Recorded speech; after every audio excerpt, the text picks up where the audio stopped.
वहीं कल के इंपॉर्टेंट डेवलपमेंट्स में भारत के मोस्ट वांटेड गैंगस्टर आतंकवादी हरप्रीत सिंह उर्फ हैप्पी पासिया को अमेरिका के सैक्रामेंटो कैलिफोर्निया में दरअसल अमेरिकी आव्रजन और सीमा शुल्क प्रवर्तन एजेंसी आईसी और एफबीआई ने हिरासत में लिया था। यह गिरफ्तारी भारतीय सुरक्षा एजेंसियों के लिए बड़ी कामयाबी मानी जा रही है, क्योंकि हैप्पी पासिया पंजाब में 14 से ज्यादा आतंकी हमलों और आपराधिक गतिविधियों में शामिल रहा है। राष्ट्रीय जांच एजेंसी ने उस पर 5 लाख रुपए का इनाम घोषित किया था। एनआईए ने 5 लाख का इनाम घोषित किया और उसे भगोड़ा भी घोषित किया हुआ था। हरप्रीत सिंह उर्फ हैप्पी पासिया पंजाब के अमृतसर जिले के पासिया गांव का निवासी है। अपने नाम के साथ अपना गांव का नाम वो लिखता है। अपराध की दुनिया में कदम रखकर गैंगस्टर से आतंकवादी वो बना, यहां तक का सफर तय किया। प्रतिबंधित खालिस्तानी संगठन बब्बर खालसा इंटरनेशनल का सक्रिय कमांडर भी है और पाकिस्तान की खुफिया एजेंसी आईएसआई के साथ मिलकर पंजाब में आतंकी गतिविधियों को अंजाम देता रहा है। हैप्पी पासिया का एक करीबी सहयोगी हरविंदर सिंह संधू उर्फ रिंदा है, जो पाकिस्तान में रहकर ही आईएसआई के इशारे पर आतंकी हमलों की प्लानिंग करता है। पासिया ने 2020-2021 में कुछ महीने यूके में भी बिताए थे, यूनाइटेड किंगडम में गुजारे थे और 2021 में हैप्पी ने मैक्सिको सीमा के रास्ते अवैध तरीके से अमेरिका में प्रवेश किया। अमेरिका में रहते हुए उसने भारतीय जांच एजेंसियों से बचने की कोशिश की। हैप्पी पासिया की अमेरिका में गिरफ्तारी भारतीय सुरक्षा एजेंसियों और अंतर्राष्ट्रीय सहयोग की एक बड़ी उपलब्धि है। उस पर पंजाब में 14 से ज्यादा आतंकी हमले, ग्रेनेड अटैक, आतंकी नेटवर्क संचालन के गंभीर आरोप हैं और अब भारत सरकार और विदेश मंत्रालय के सामने सबसे बड़ी चुनौती उसे प्रत्यर्पित कर भारत लाने की है, ताकि उसके खिलाफ कानूनी कार्रवाई की जा सके। ये घटना न सिर्फ आतंकवाद के खिलाफ भारत की दृढ़ता को दर्शाती है, बल्कि वैश्विक स्तर पर आतंकवाद से निपटने के लिए अंतर्राष्ट्रीय सहयोग के महत्व को भी अंडरलाइन करती है। हैप्पी पासिया पर पंजाब में पिछले कुछ सालों में कई आतंकी घटनाएं, आपराधिक गतिविधियों में शामिल होने के सीधे आरोप हैं।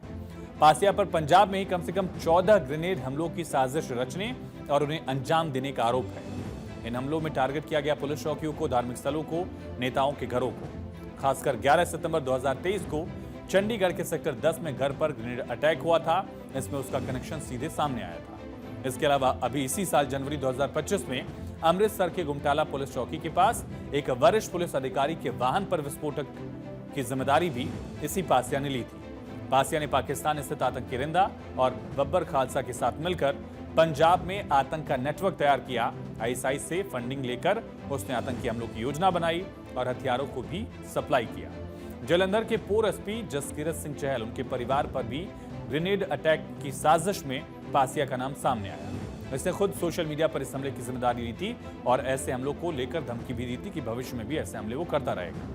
पासिया के गिरोह के सदस्यों में लवप्रीत सिंह, करणदीप सिंह और बूटा सिंह को पंजाब पुलिस पहले गिरफ्तार कर चुकी है। इनके पास AK-47, ग्लॉक पिस्टल और बाकी हथियार बरामद हुए थे, जो चूल्हे, रोड ब्लास्ट जैसे मामलों में इस्तेमाल हुए थे। पासिया का मकसद पंजाब में अस्थिरता पैदा करना है। बब्बर खालसा के खालिस्तानी एजेंडे को बढ़ावा देना था। उसने पुलिस और कानून व्यवस्था को लगातार चुनौती दी। एक लंबे ऑपरेशन तो बाद जिस the which state of Punjab, central government agencies and the United States authorities cooperated with each other and exchanged information that this person wanted for numerous terrorist crimes in India has been detained in the United States.